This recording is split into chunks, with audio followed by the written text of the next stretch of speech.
Na mtazamaji, karibu tena. Na kila tarehe 25 ya mwezi Aprili huwa ni siku ambayo ulimwengu unaadhimisha siku ya malaria duniani, tukiangazia hatua ambazo zimepigwa katika mataifa hususan ya bara la Afrika ambalo ndio bara linalopata athari zaidi kutokana na vifo na pia visa vya ugonjwa wa malaria. Takuwa naangazia hayo leo, tukiangalia Kenya ilivyopiga hatua kufikia sasa katika kuangamiza ugonjwa wa malaria na zile sehemu ambazo bado zimesalia kuwa na kukithiri kwa ugonjwa huo. Ni yapi ambayo yanaendelea kuwekwa kama harakati za kuhakikisha visa hivyo na pia hatari hizo zinaangamizwa kwa jumla kuhusiana na ugonjwa wa malaria? Studioni nimeungana na Daktari Willis Akhwale ambaye ni mshauri mkuu wa Baraza la Kitaifa la Kuzuia na Kupambana na Ugonjwa wa Malaria. Karibu sana. Asante sana. Naam, tunaadhimisha siku ya malaria duniani hapo kesho. Yapi ni ya kujivunia kama taifa, tukiangazia hatua ambazo tumepiga kwenye miaka ya nyuma na muongo labda mmoja uliopita? Asante sana. Kweli kwamba kesho ni siku ambayo katika ulimwengu tunaadhimisha siku ya malaria. Inatupatia fursa ya kuangalia nyuma hatua tulizopiga. Lakini cha muhimu ni kwenda mbele, kwamba ni ugonjwa ambao unatakana tuumalize, tuangamize kabisa.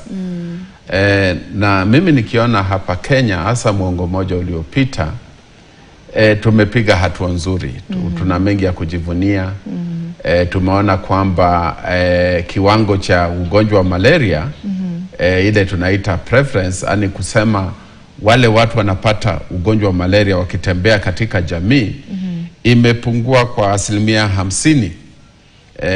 Ukiangalia mwaka wa 2010 kuja karibu mwaka wa 2020, katika huo muongo tumepata kwamba tumepiga hiyo hatua na ni ya kujivunia kabisa.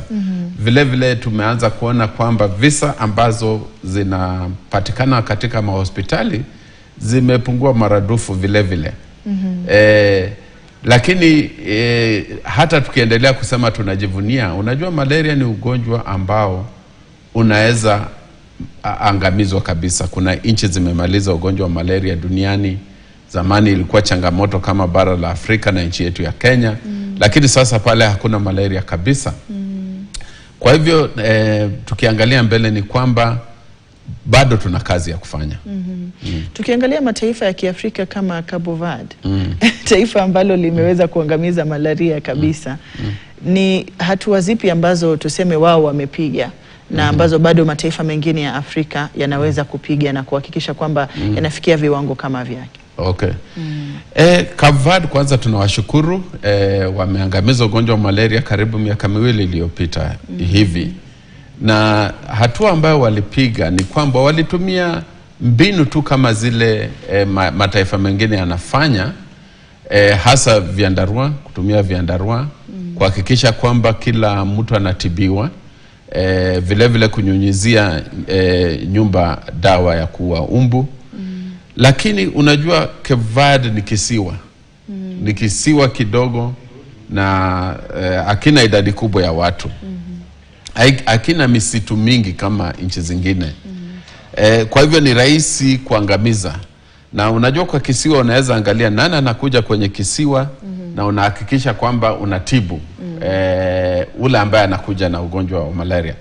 Lakini tunajivunia, maana tukienda nchi moja baada ya nyingine, sasa nchi ya Misri vile vile imemaliza ugonjwa wa malaria mwaka mmoja uliopita hivi. Lakini ningesema kwamba ugonjwa wa malaria, kuna aina tofauti ya ugonjwa wa malaria. Kuna ile tunaita Vivax, kuna ile tunaita Falciparum ovale.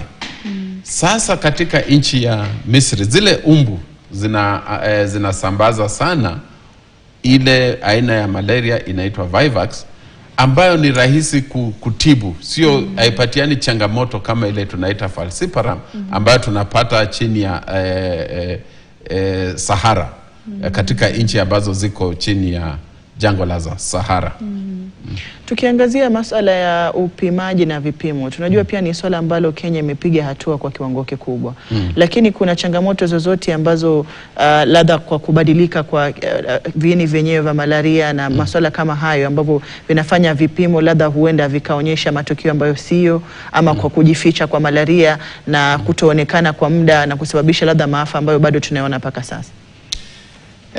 Ningependa kusema kwamba changamoto kubwa ambazo sasa nchi ya Kenya na nchi zingine katika bara la Afrika chini ya Sahara zinakumbatiana nao ni kwamba kwanza ile madawa tunanyunyiza, kuna ile tunaita resistance, hazifanyi kazi vile zilikuwa zinafanya hapo mbeleni.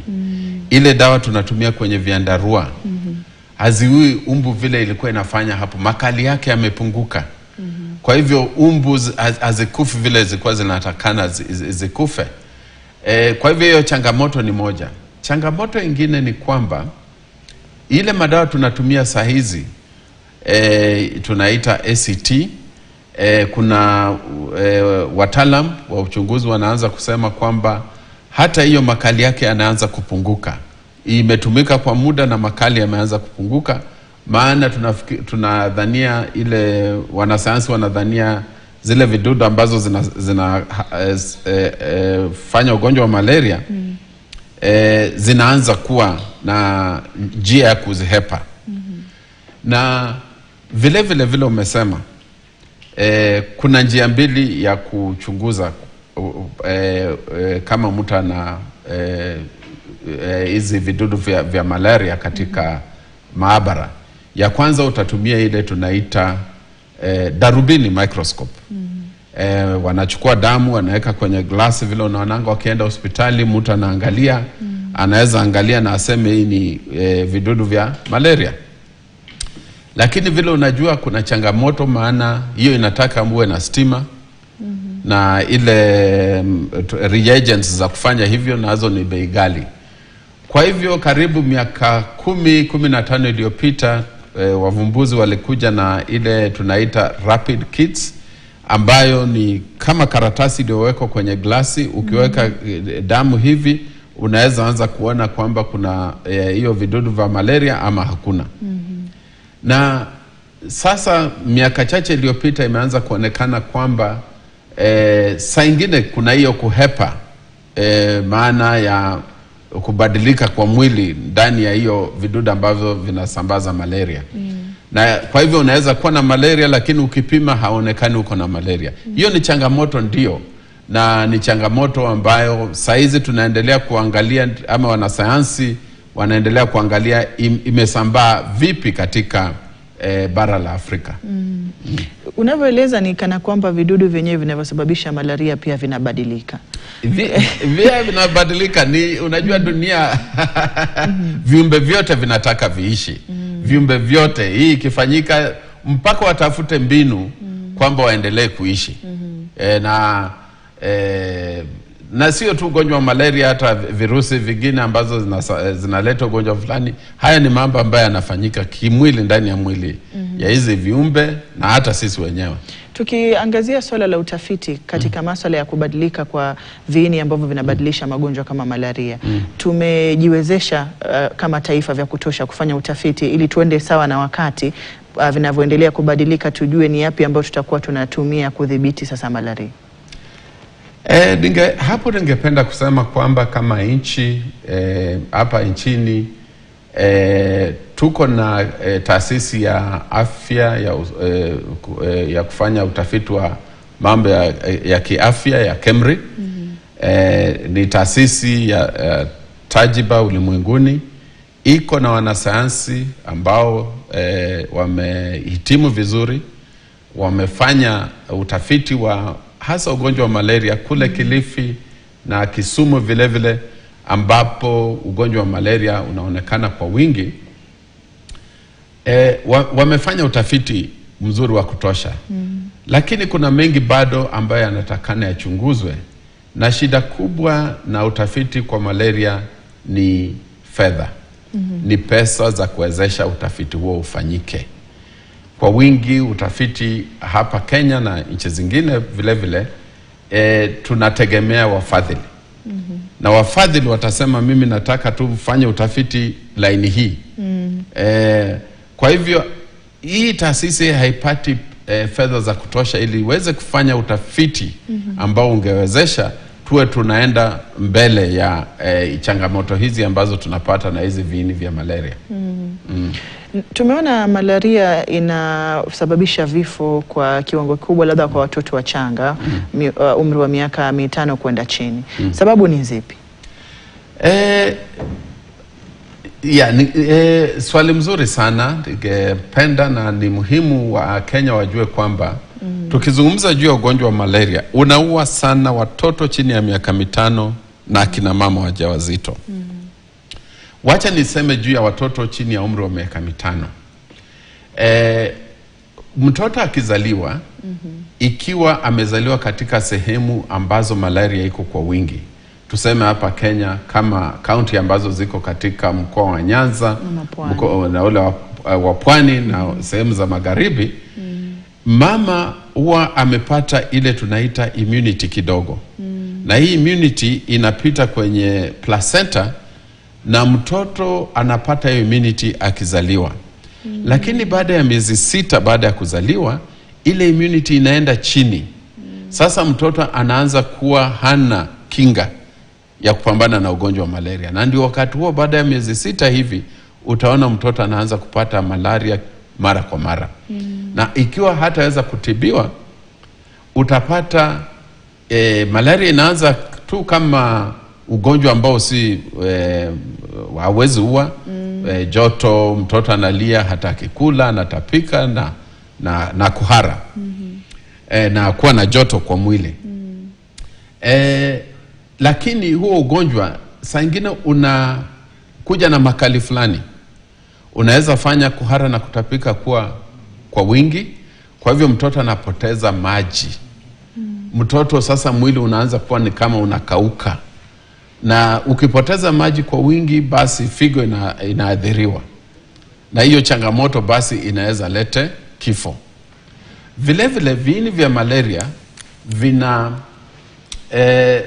vina dhuru chembe chembe za damu zile tunaita red cell, red blood cells. Na hizo chembe chembe unajua ni muhimu kubeba oxygen na kubeba vyakula katika mwili. Sasa ikiwa viini vya malaria ni vingi sana na vinaingia na zinapasua hizo chembe chembe za damu, basi utapata kwamba mtoto sasa atakuwa na ile tunaita anemia. Anemia ambayo sasa hana damu ya kutosha katika mwili ambayo inaweza fanya kazi hiyo. Na hiyo ikifanyika basi utapata madhara kubwa kwa mtoto. Na ni chanzo kubwa sana cha vifo. Ukienda katika hospitali katika sehemu ambazo malaria iko kwa wingi, watoto wengi ambao wanafariki ni kwa sababu ya hiyo kukosa damu ambayo imesababishwa na viini vya malaria. Tunaona kwamba umetaja kinga ambayo mtu mzima labda anakuwa nayo akiwa ameishi maeneo hususan ambayo yana malaria, kama ni umetoka eneo la Pwani, Magharibi na Nyanza. Kadri viini vya malaria vinavyobadilika, kuna uwezekano kinga hii ambayo tayari sisi watu wazima tumejengeka nayo kwa sababu ya kuwa tumepata malaria tukiwa watoto, tukauguza malaria mara kadhaa na mwili ukajua kujikinga dhidi yake. Kuna uwezekano wa kubadilika kwa viini vya malaria kubadilisha kinga ambayo imejengeka katika miili ya watu wazima? Kuna uwezo. Kuna uwezo unaweza fanyika viini vya malaria ubadilika. Ubadilika inaweza chukua muda mrefu kabla zibadilike. Na zikibadilika ndiyo kinga hile haitatosha. Lakini kwa wingi ikiwa hizo viini hazijabadilika basi hiyo kinga ambayo uko nayo ni sawa. Na ndio maana inakuanga muhimu sana watafiti kuanza kuangalia katika jamii kama kuna tofauti ya viini ambavyo vimeanza kupatikana ili tuweze kuanza kuangalia upande wa kinga. Lakini jambo ambalo linafanyika kwa saizi kwa wingi, zile dawa zinatumiwa kutibu malaria. Hata ikiwa hizo viini zitabadilika, hizi dawa za ACT kwa wingi, sio 100%, bado zinaweza tibu malaria. na ikiwa hazitaweza kutibu, kuna ile tunaita second line, ile ambayo iko na makali zaidi, dawa kama quinine, basi huwa inatumika, unapewa kwenye mshipa wa damu. Tukizungumzia jinsi ambavyo matibabu yamebadilika ya ugonjwa wa malaria, na kulikuwa pia na kampeni nyingi sana enzi za nyuma za sisi ndani mbu nje na kampeni kama hizo. Kasi hiyo inaonekana kupungua. Ni kwa sababu jamii imefahamu vya kutosha kuhusiana na ugonjwa wa malaria? Ni kwa sababu tumepiga hatua? Ama ni kwa sababu tu watu wamechoka kusikia masuala ya malaria kila wakati? Swali muhimu. Mimi pale nipo najua kwamba ndio campaign hasa miaka ya katikati ya miaka ya 2005-6 kuja hata mwaka 2020 tumekuwa na campaign za ambazo zimekuwa mzito kupambana na ugonjwa wa malaria. Sababu kubwa ya hizo campaign ilikuwa ufadhili. Ufadhili kutoka shirika la Global Fund ambalo linasaidia kupambana na mambo ya ukimwi, kifua kikuu na malaria. Vile vile tuna ile ufadhili ambao ulitoka kwa ile wanaita US President's Malaria Initiative. Ufadhili kutoka shirika la afya duniani. Kwa wingi fedha ilikuwa kwa wakati huo, na ndio maana ulikuwa unaona campaign ambazo zilikuwa zinaenda, na kweli hizo campaign huwa zinahamasisha umma na huwa zinasaidia watu kuanza kuelewa. Ni jambo ambalo ingebidi tuendelee kufanya. Lakini saizi hazifanyiki kwa wingi kwa sababu vile hata unajua mwaka huu mambo ya ufadhili umeenda chini kiasi kikubwa baada ya Marekani kusema kwamba haitakuwa inatoa fedha vile ilikuwa inatoa hapo mbeleni. Lakini sisi kama nchi nafikiri cha muhimu ni kwamba mambo ya ugonjwa wa malaria ambao inaua watu kwa wingi na ugonjwa ambao sasa ukienda kwenye mahospitali katika nchi ya Kenya, asilimia ya watu 20 kwa 100 ya watu wale wanaenda mahospitali wanaenda kutibiwa kwa sababu ya ugonjwa wa malaria. Cha muhimu saizi ingekuwa ni kwamba mafunzo ya ugonjwa kama malaria na magonjwa mengine yaanze kuwa ni kwamba ni lazima katika hasa shule zetu za msingi, za sekondari na vyuo vikuu. Ndio maana sasa watu wakitoka kule wanaelewa mambo ya ugonjwa na nini wanahitaji kufanyika. Hiyo itapunguza mambo ya kutegemea ufadhili. Tukisalia kwenye masuala ya kutegemea ufadhili, tumefadhiliwa kama bara la Afrika kwa muda mrefu kama ulivyotaja, na ufadhili aina mbalimbali hususan katika vita dhidi ya virusi kama HIV na ugonjwa wa malaria na magonjwa mengineyo. Sasa hivi ufadhili kwa kiasi kikubwa umekatika. Mataifa ya Afrika yamepiga hatua vya kutosha kuweza kujisimamia katika kuendelea na mapambano haya, ama bado tutakuwa tunarudi nyuma hatua kadhaa kwa sababu tumekosa ufadhili? Ni swali na ni mjadala muhimu sana. Kwa sababu ukiangalia vile wafadhili wanatoka, na kwa muda mrefu tulikuwa tunajua kwamba wakati mmoja wafadhili wataenda. Na watu wengi waliangalia basi wakienda basi serikali za nchi za bara la Afrika zinahitajika kuanza kuweka fedha katika hizi tunaita program za afya ili tuendeleze ile tulikuwa tumeanza na wafadhili. Hazijafanya hivyo kwa kiwango kikubwa. Ufadhili kutoka serikali za nchi za Afrika bado uko chini kabisa. Hauwezi kusimamisha zile program vile tulikuwa tunafanya kuhamasisha wananchi. Na ndio maana shirika hili ambalo mimi ni mshauri mkuu ambalo tunaita End Malaria Council zimeundwa katika nchi nyingi za Afrika. Sasa karibu nchi 15 ziko na hizi councils ambazo zinataka kuangamiza malaria. Na tuliangalia kwamba na tukaona kwamba ndio tunatakana tushikane na serikali tusaidiane. Na tukajua kwamba kuna pesa katika ile tunaita private sector. Tukileta wale watu wa sekta ya kibinafsi kwa biashara, wanaweza nao changia. Na ndio maana tunafanya kampeni kusema katika sehemu ambazo kuna biashara nyingi katika maeneo ya malaria, sekta za kibinafsi wanaweza changia kwa kiwango fulani. Wanaweza nunua vanderoa kidogo, wanaweza nunua madawa ya kuzuia malaria katika mama wajawazito, wanaweza enda katika sekta ya kibinafsi kama sasa mahali kama KTN, na tukishirikiana basi kuna zile program za kuelimisha wananchi ambazo zinaweza tekelezwa huko. Bila shaka daktari, tukirejea tutakuwa tunaangazia mbinu za kuzuia, sio kutibu malaria. Ni zipi ambazo zitakuwa zinaweza kutumika, na labda pia katika masuala ya gharama, zile ambazo tunaweza kuzimiliki kigharama kama taifa. Mtazamaji, naingia madukani na kusihi usiende mbali.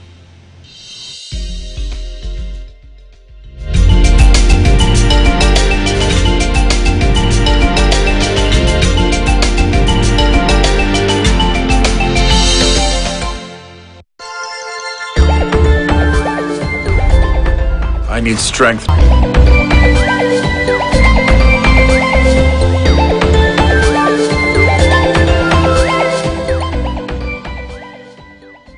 When I have back pain, I reach for 2 tablets of Panadol Extra for fast relief of strong pain like headache, toothache, muscle pain, and I am finally released from pain.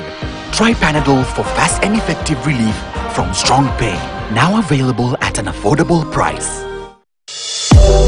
Your health, your questions, our mission. So what do you look out for? Health Digest, your trusted guide to living better, longer and healthier, is back. And it is bigger and better. So we just gonna carry on with the treatment. From cutting-edge medical breakthroughs to everyday wellness tips, we uncover the facts, bust myths, and bring you expert insights that matter. Our target for tuberculosis is to make treatment much easier.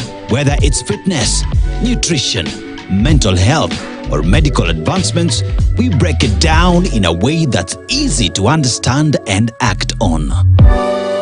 Stay informed, stay empowered.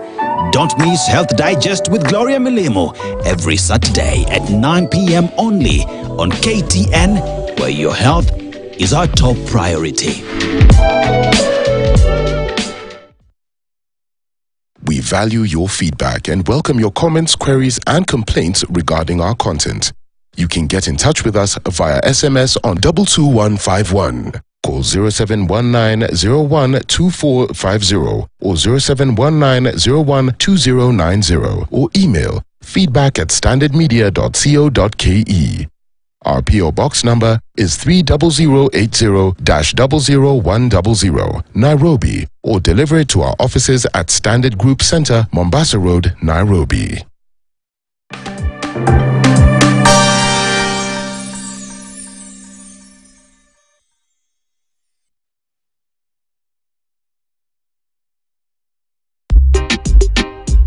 Lazima wai, tuna finish kumalo. Round this tuna finish kumalo. Wai, tuna finish kumalo.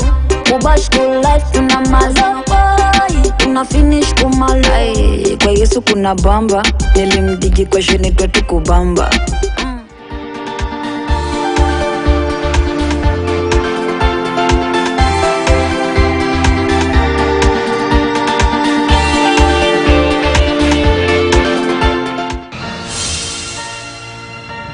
As the third of 4 brothers, I'm lucky enough to take life in stride and live it up. But soon I reckon, even a carefree life has its consequences. Hello, MJ Kersito, Seb Australia, the wild child ready to give you a wild ride here on A Family Affair. A Family Affair.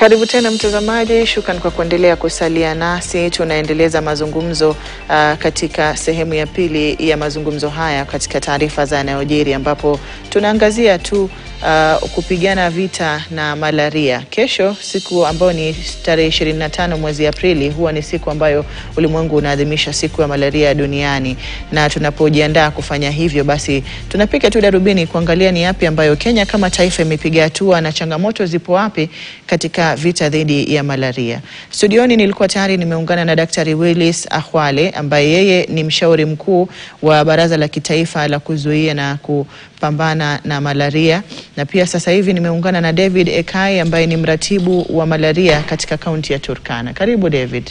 Asante. Safari imekuwa ndefu lakini umefika. Karibu. Asante. Naam, tulikuwa tumeanzisha mazungumzo haya labda kwa kupata kauli yako.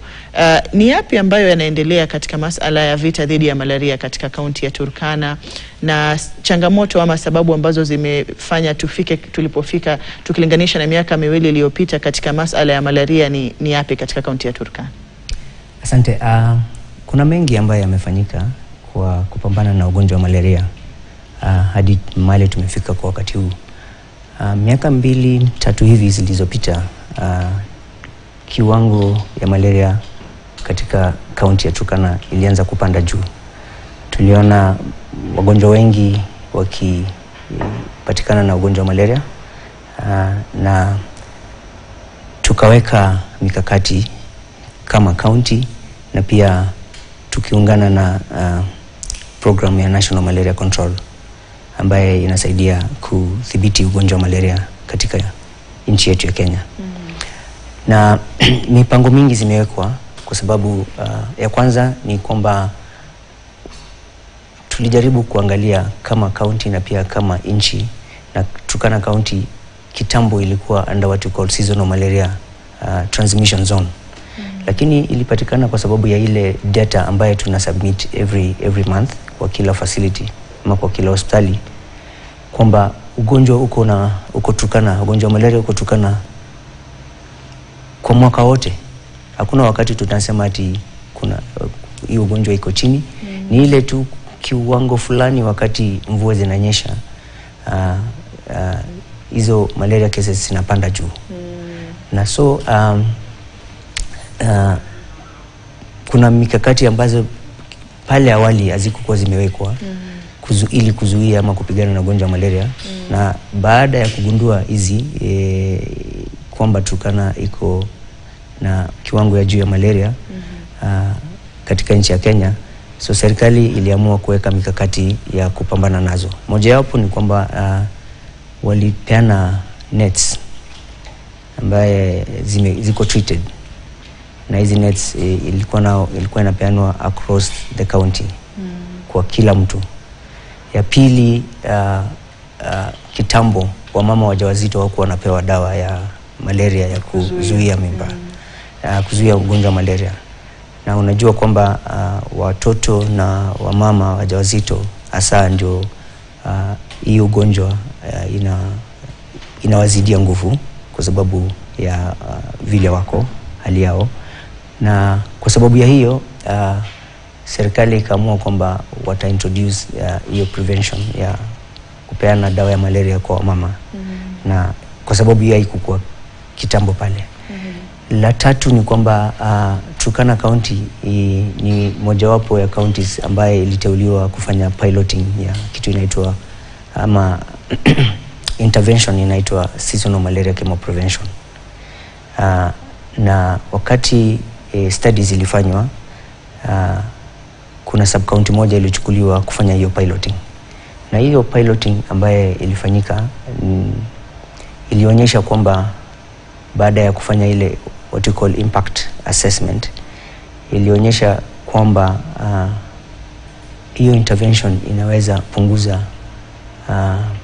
maradhi ya malaria kwa kiwango ya asilimia zaidi ya 70. Na inaonyesha kwamba ni high impact intervention. Kwa hivyo ikifanyika iwe kwa county mzima inaweza zuia malaria. So hiyo ni mojawapo. Lakini kuna pia other interventions kama sasa mambo ya kufanya research, kuangalia ni umbu gani hizi ambazo zinaleta hizi malaria, kwa kiwango gani Turkana. Na Turkana ilipatikana kwamba kuna other species ya vector ya malaria ya umbu ambayo ilipatikana Turkana. Na moja wapo ni ile Stephensi. Na ingine inaitwa Colozi. So kuna studies bado inahitajika kufanyika Turkana ili ambayo itaonyesha ni nini tunaweza kufanya prioritize kama intervention, kwa sababu Turkana iko na changamoto zake, sio kama huku kwingine. Turkana ni county ambayo inaboda inchi 3. Na hizi inchi ni inchi ambazo inaitwa endemic, malaria cases ziko juu. Moja wapo ni Ethiopia, kuna South Sudan na kuna Uganda. So tuko pia na hiyo discussion ya kuona kwamba kama tunaweza fanya cross border initiative activities pamoja ili tuweze address mambo ya malaria kwa hizi nchi jirani pamoja na Turkana. Nafikiri hilo ni wazo muhimu, kwa sababu unapokuwa unapiga hatua lakini majirani hawafanyi juhudi ambazo unafanya, inakuwa kwa upande mmoja au mwingine na kuregesha nyuma. Daktari, tulikuwa tuzungumzie mbinu za kuzuia na sio kutibu pekee. Tunajua kuna vyandarua ambao wengi wanajua, ulale chini ya chandarua ambacho kina dawa na utakuwa unajieka kando na mbu ambao wana malaria, lakini wale mbu bado watakuwa wapo nje, ni tu hawatakufikia wewe. Kwa kuzuia na kuhakikisha hawa mbu tunawamaliza kabisa, mbinu zingine ambazo tunazitumia ni zipi? Ni swali mzuri sana, maana tunajua ugonjwa wa malaria ni ugonjwa ambao unaweza zuiwa ili kudhibitiwa. Na ndio maana ni muhimu hata wakati tunahamasisha umma tunasema kwamba kinga ni bora kushinda kutibu. Kitu ya kwanza ukiangalia umbu zinazaana wapi sana. Kuna maeneo ambazo umbu zinazaana. Miaka ya zamani watu walikuwa kinyunyizia hata mafuta, lakini siku hizi mambo ya environment haiwezekani. Lakini kuna dawa. Kitu ya kwanza ni kwamba wananchi wenyewe, kama wewe pale unaishi, kuna sehemu kama wakati wa msimu wa mvua, vile mvua imenyesha kwa wingi, utaona katika maeneo fulani kuna maji ambayo yamesimama. Maji ambayo yanasimama na yanakuwa masafi kidogo, ni sehemu ambazo umbu hasa zile zinasambaza malaria aina ya Anopheles zinazaana pale. Kwa hivyo jambo la kwanza ni mtu mwenyewe kuwa na ile inaitwa responsibility, kwamba ukiona mahali maji zimesimama, hakikisha maji yasimami pale. Katika manyumba fulani katika sehemu za malaria utakuta hata pale ng'ombe zinalala karibu na nyumba, maana watu wanaweka ng'ombe karibu na nyumba kwa sababu ya wizi. Utakuta katika haya maeneo kuna maji mingi sana katika zile zizi za ng'ombe, alafu hapo ndio umbu zinatokea pale. Lakini kuna changamoto ingine, maeneo ya kuzaana umbu yanaweza kuwa mapana sana.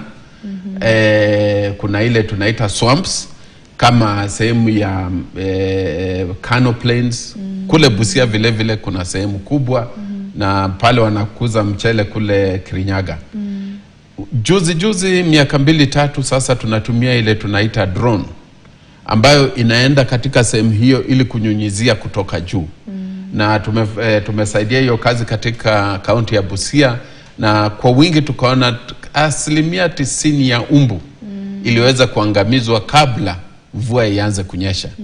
Na hiyo inapunguza pale. Kwa hivyo hiyo ni mbinu moja ambayo itasaidia hata kupambana na zile umbu mpya ambazo zinakuja, kama hiyo mwenzangu amesema Stephensi. Hiyo umbu ni mzuri tuiangamize kabla yaanze kuwa mingi katika jamii. So hiyo ni moja. Jambo ingine ya kuzuia malaria vile vile bila kutibu, tumejua kwamba kuna viandarua, kuna kunyunyizia manyumba. Na hiyo kunyunyizia kila nyumba imefanyika katika kaunti za Migori kule na Homa Bay, na kuonyesha kwamba ilipunguza kiwango cha malaria kwa wingi, hasa ukinyunyiza kabla msimu wa mvua. lakini shida ikakuwa ni kwamba ni gharama. Nafikiri kila nyumba labda inachukua dola karibu 15 hivi. Na ukiangalia nyumba zikiwa nyingi basi gharama iko kwa juu. Lakini ni mbinu mzuri na muhimu sana. Sasa tumepata ile tunaita chanjo ya malaria ambayo inasaidia kukinga malaria kwa wale watoto hasa chini ya miaka 2. Baada ya miezi 6 mpaka miaka 2 ambao wako katika hatari ya kupata ugonjwa wa malaria. Hii chanjo imesambazwa hasa katika hayo maeneo ambayo yako na malaria kwa wingi. Na ni chanjo ambayo inaonyesha manufaa kufikia saizi. Inapunguza vifo dhidi ya malaria na ugonjwa wa malaria kwa asilimia karibu 40.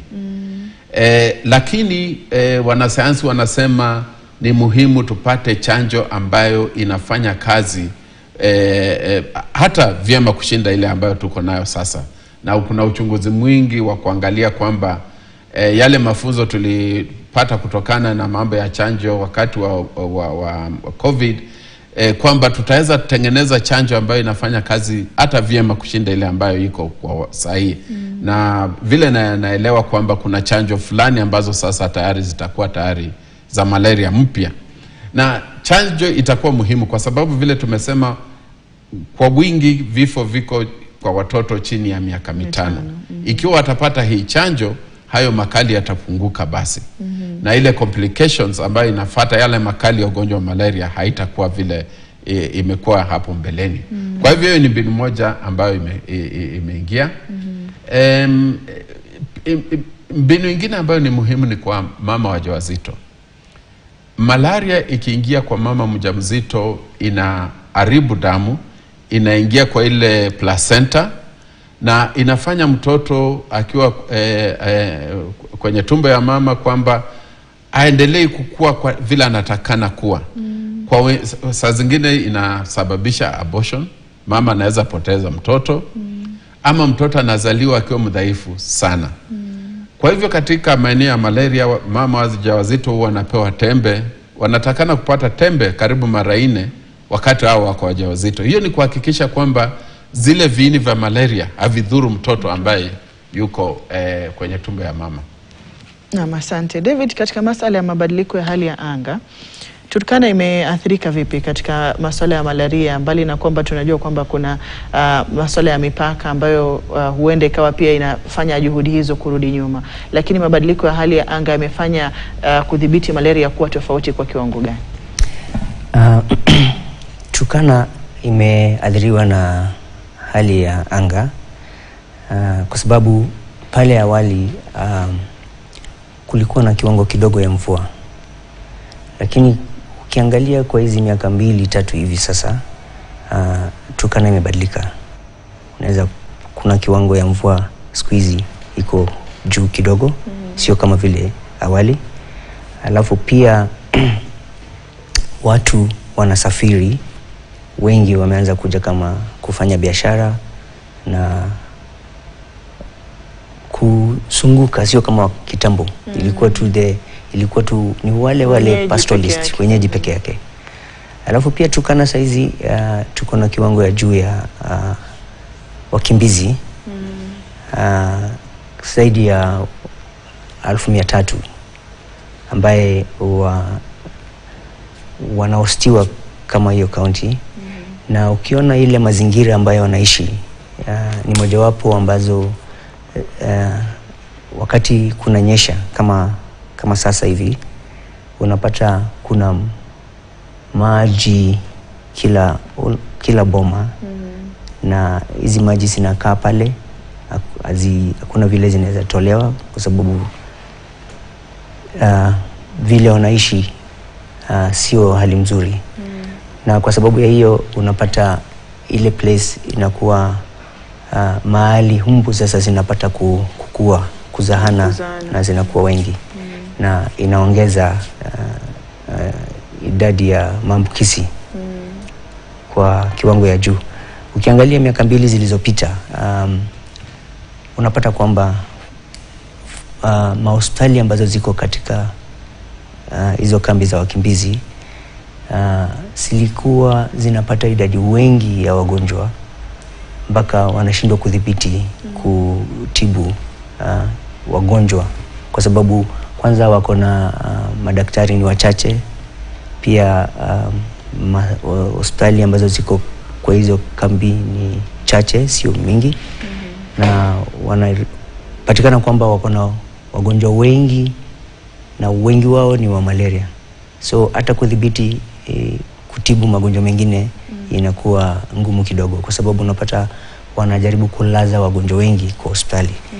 Na katika hiyo hali tumejaribu kama county kuafikiana na idara mbalimbali, makampuni mbalimbali na UNHCR pamoja na zile ambazo zinafanya huduma za afya katika hizo kambi za wakimbizi. Na hivi tu juzi, hata hivi vile tunaendelea kuongea, tunafanya tumewapea what call special repellents. Hizi tu ni baadhi ya kuzuia kwa sababu sasa tunapokea mvua na tunatarajia kwamba hizi cases sitakuja kupanda. So tunajaribu kuona vile watazuia. Na pia wako wanapata hizi vyandarua yenye watu wengine walikuwa wanapata, lakini tulijaribu kuongea na program pia imepata zile balances yenye nchi zile kaunti zingine walikuwa wanapewa, na tukasema tutawapea pia ili tuone kama itasaidia kuzuia maradhi ya malaria kwa wakimbizi. Okay. Na daktari, tunapoangazia juhudi ambazo zinawekwa, tunajua kuna maeneo ambayo yako kwenye hatari zaidi ya kuwa kwa visa vya juu zaidi vya ugonjwa wa malaria. Juhudi za kudhibiti maeneo haya zinatofautiana vipi? Kwa mfano kama anavyotaja David, tunajua Turkana kuna wakimbizi. Serikali inafahamu hivyo kwa sababu hiyo ndio iliyoruhusu wakimbizi kuja ndani na kuwapatia sehemu ya kujistiri baada ya kupata madhila kwenye mataifa yao. Kuna mipango gani ambayo inawekwa ya kipekee ya kuangazia maeneo kama kaunti ya Turkana ambayo imewekwa kwenye hatari kwanza, labda na eneo lenye lilivyo ni hatari na rahisi kupata malaria, lakini pia kwamba zile juhudi ambazo zinapigwa na taifa zinarejeshwa nyuma na kuwepo kwa vigezo vingine kama kuwepo kwa wakimbizi? Ndio swali muhimu, na jambo ambalo litakuwa la muhimu wananchi kujua ni kwamba hakuna mbinu moja peke yake inaweza angamiza malaria.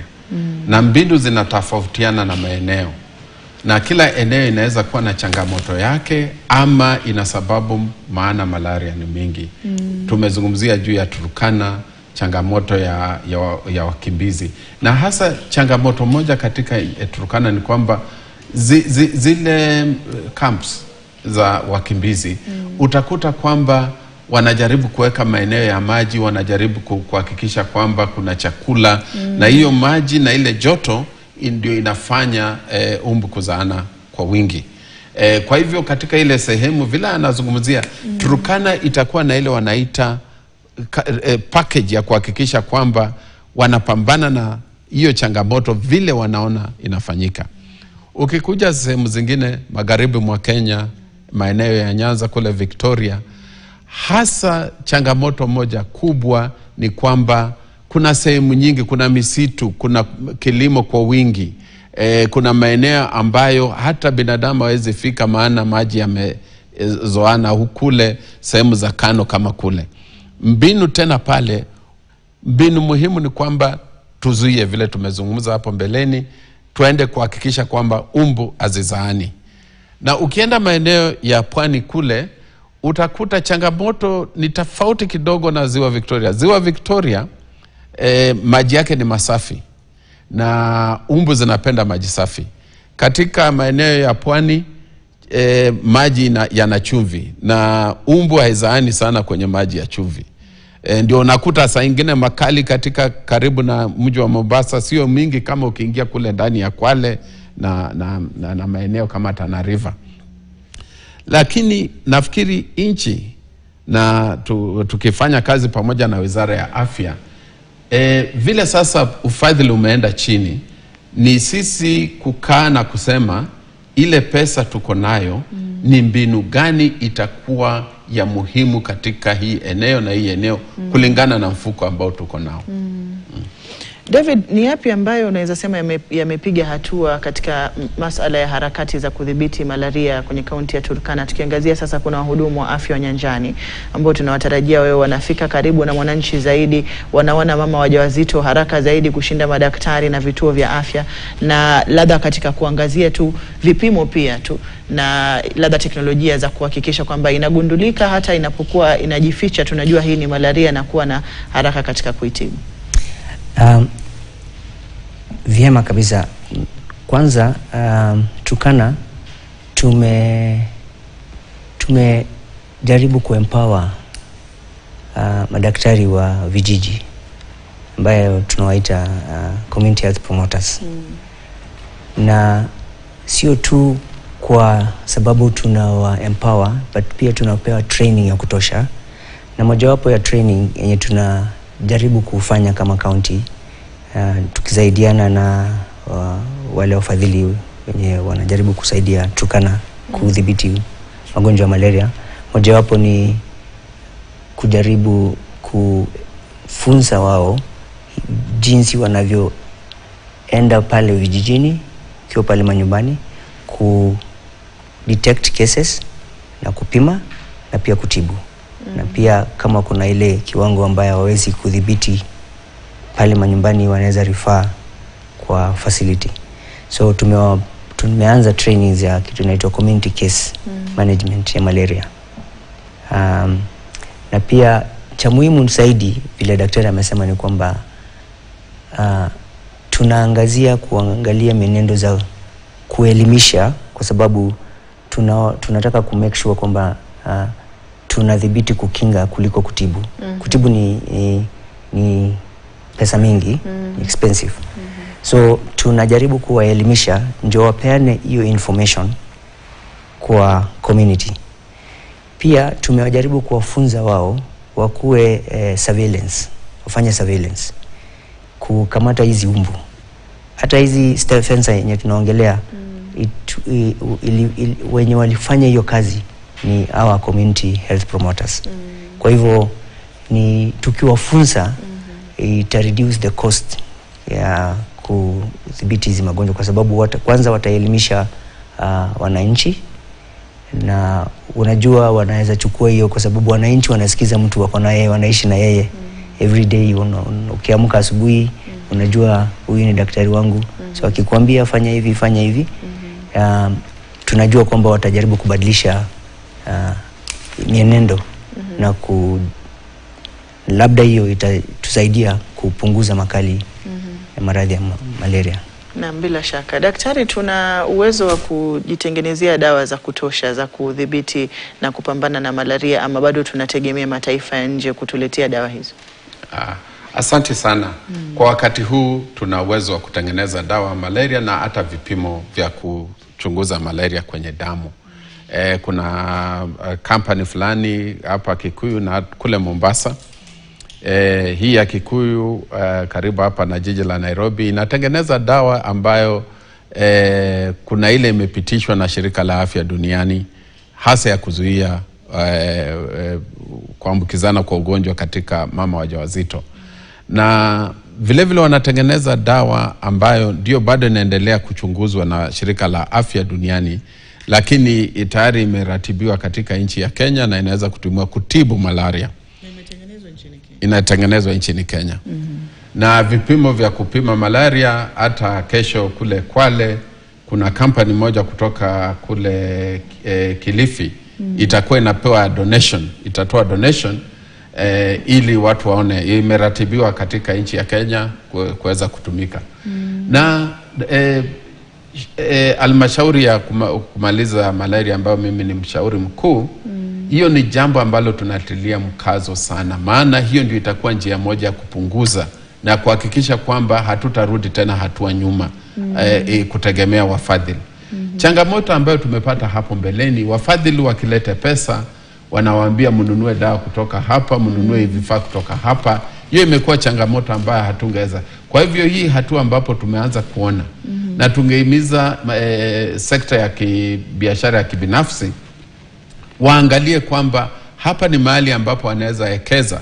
Maana ugonjwa wa malaria kuna mambo mingi ambapo ukiekeza itasaidia na kutakuwa na mambo ya biashara vile vile. Na faida. Naam, David, kwenye siku za nyuma sijui kama kaunti ya Turkana ilikuwa na changamoto hiyo, lakini najua ilikuwepo katika kaunti ya Kwale. Wakazi ama wenyeji walikuwa na dhana tofauti kuhusu vyandarua, sijui na majini, sijui watu wakilala usiku wanasikiaje. Masuala kama hayo bado yapo katika maeneo ya mashinani ya kukumbatia mbinu za kuzuia malaria, iwe ni vyandarua ama mbinu zingine, na labda kuna kampeni gani za kukabiliana nazo? Kweli ni kwamba kila juhudi ya kupambana na magonjwa, tuseme sio malaria peke yake, yanakuja na dhana tofauti ama maono tofauti kutoka kwa wananchi. Lakini ya muhimu ni kwamba kuelimishwa. Unapata kwamba kitambo kidogo, miaka kabla tuanze kupeana hizi vyandarua kwa kaunti mzima, ilikuwa inapeanwa kwa sub-county moja. Ilikuwa inaitwa Loima. Na hiyo sub-county ulikuwa unapata watu, kwa sababu hiyo sub-county ina border Uganda na West Pokot, ambaye sometimes hao watu, kwa sababu wao ni pastoralist, wanazozana, kuna hii mambo ya insecurity, unapata wanasema siwezi lala ndani ya net kwa sababu wengi wao wanalala nje. So wakiweka hiyo net, anasema kwa sababu insecurity, usalama wake hii hema haitamsaidia vizuri. So hizo ni baadhi ya vitu ambavyo zilikuwa zinafanyika. Zingine ni matumizi mabaya. Sometimes unaona kwamba badala ya kutumia kujifunika hiyo net, yeye mtu anachukua anafanyia kama nyumba ya kuku, ama anaweka kwa shamba ya nimeziona sana hizo, shamba yake ya mboga, vitu kama hizo. So wanafanyia matumizi sio ambaye inatarajiwa kufanyika nayo. So kuna baadhi ya vitu kama hizo. So sisi kama county na Wizara ya Afya tume create messages, key messages, kuelimisha wananchi ndio wapate kuwa na hiyo buy-in ya hizi mbinu ambazo tunajaribu kuleta ili kuzuia maradhi ya malaria. Na kwa sababu ya hiyo tumeona watu siku hizi wameelimika, siku hizi wanakuwa na hiyo reception. Kwa sababu tunaenda hata kwa radio, tunaenda hata kwa barasa, tunaleta watu wote stakeholders, na pia tunaita wale watu ambaye tunadhania kwa community ambaye ni key na ni leaders ambaye wanaweza leta shida, wao ndio tunawaelimisha. Na kitambo tuanze kuwaelimisha wao kirudi nyuma kwa community yao, watakuwa the vocal people ambaye watakuwa na lead kwa kuwapea messages ambaye tunahitaji. Asante. Daktari, tumezungumzia mbinu za kuzuia malaria kwa sehemu ambazo zina malaria. Unapokuwa unatoka maeneo ambayo hayana hatari ya malaria, lakini unakwenda kwenye maeneo yenye hatari, unajikinga vipi wewe labda na watoto wako? Hilo swali ni muhimu sana. Katika nchi ambayo malaria iko kwa wingi kama Kenya, ile tunaita prophylaxis ama kumeza dawa ukienda maeneo ya malaria, sio kanuni ambayo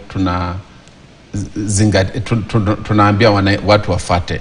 Kwa hivyo utoke Nairobi uende Kisumu uanze kumeza dawa. Hapo tunasema ukiwa unasafiri, hakikisha pale unaenda unatumia vyandarua ambayo inafanya kazi. Lakini wakati utatoka huko, ukipata dalili ya malaria, tibu malaria kikamilifu. Ile tunaita prophylaxis, kumeza dawa ndio uende maeneo, hiyo ina recommendation ni inapendekezwa kwa wale hawana kinga yoyote katika mwili yao.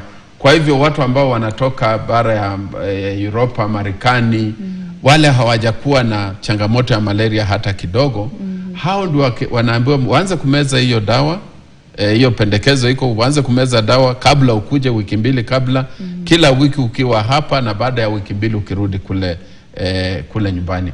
Lakini najua hapa Kenya kuna wale wanasemanga maana ninaenda huko acha nianze kumeza dawa ya malaria. Hiyo sio pendekezo ya Wizara la Afya ya Afya, na ile ningependekeza tu vyandarua vinafanya kazi.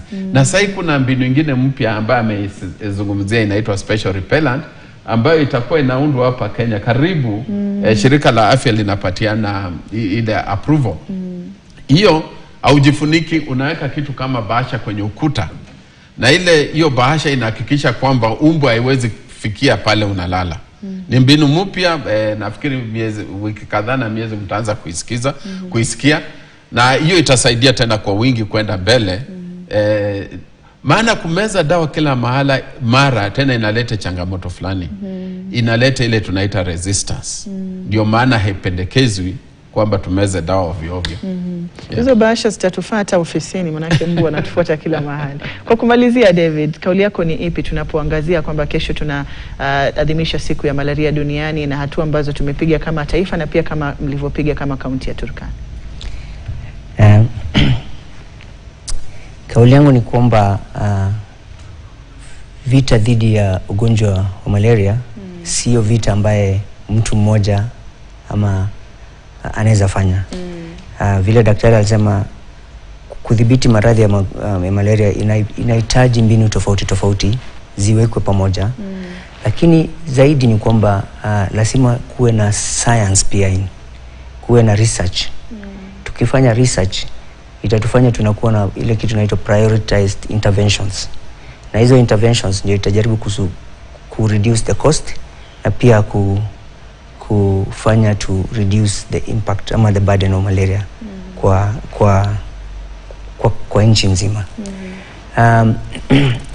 Ya pili ni kwamba serikali zote mbili, ya county na ya juu, inafaa kuangalia kuweka mikakati ya kujaribu kutafuta resources. Kwa sababu sasa hivi wafadhili ambaye walikuwa wanajaribu kusaidia ili kupunguza maradhi ya malaria na magonjwa mengine katika nchi yetu, unajua ufadhili umeenda chini. So itabidi sasa focus ya hizi serikali yote mbili ikuje pamoja, tuone vile tutasaidiana kupambana na magonjwa ya malaria. Kwa nusu dakika, daktari, kauli yako ya mwisho. Kabla kauli niseme kwamba kuna umbu aina 400 na kuna umbu ambazo hazisambazi malaria. Katika jiji la Nairobi, umbu ambayo tunaita Aedes na Culex inatoka kwa mazingira machafu. Kwa hivyo katika maofisi cha muhimu basi ni Nairobi kusafisha mazingira yake. Ya pili, pale kuna ile ujenzi. Pale unawacha mawe kwa wingi, hapo kuna kuzana kwa umbu. Kwa hivyo wale wanafanya mijengo ya nyumba lazima wahakikishe wamesafisha. Kauli yangu ya mwisho ni hivi, ugonjwa wa malaria unaweza angamizwa. Sisi wote tunatakana tuungane mkono. Serikali na wananchi tukiweza kuungana na kuweka rasilimali ya kutosha, tunaweza angamiza ugonjwa huu kwa miaka michache ambayo inakuja. Maana nchi zingine zimeangamiza malaria, hata sisi vile vile tunaweza angamiza. Bila shaka. Na mtazamaji, nitakuwa naatilia kikomo hapo katika mazungumzo kesho, tukiwa tunaangalia kuadhimisha siku ya malaria duniani. Kama alivyosikia wadau hapa kwenye studio, tumepiga hatua kadha wa kadha katika kudhibiti malaria kama taifa, na hatua bado zinaendelea kupigwa, lakini pia cha muhimu ni kwamba tunaweza kujitosheleza katika kuzalisha dawa za kupigana na kudhibiti malaria. Nimshukuru sana Daktari Willis Akhwale ambaye ni mshauri mkuu wa Baraza la Kitaifa la Kuzuia na Kudhibiti Malaria. Asante sana kwa kuja na kwa mchango wako mkubwa. Na pia nimshukuru sana David Ekai ambaye ni mratibu wa malaria katika kaunti ya Turkana. Ametoka mbali lakini amefika na amewakilisha vizuri kaunti ya Turkana katika kudhibiti masuala ya malaria na kuzungumzia swala hilo kwa jumla. Asante sana David kwa kuja na kwa mchango wako. Asante. Na mtazamaji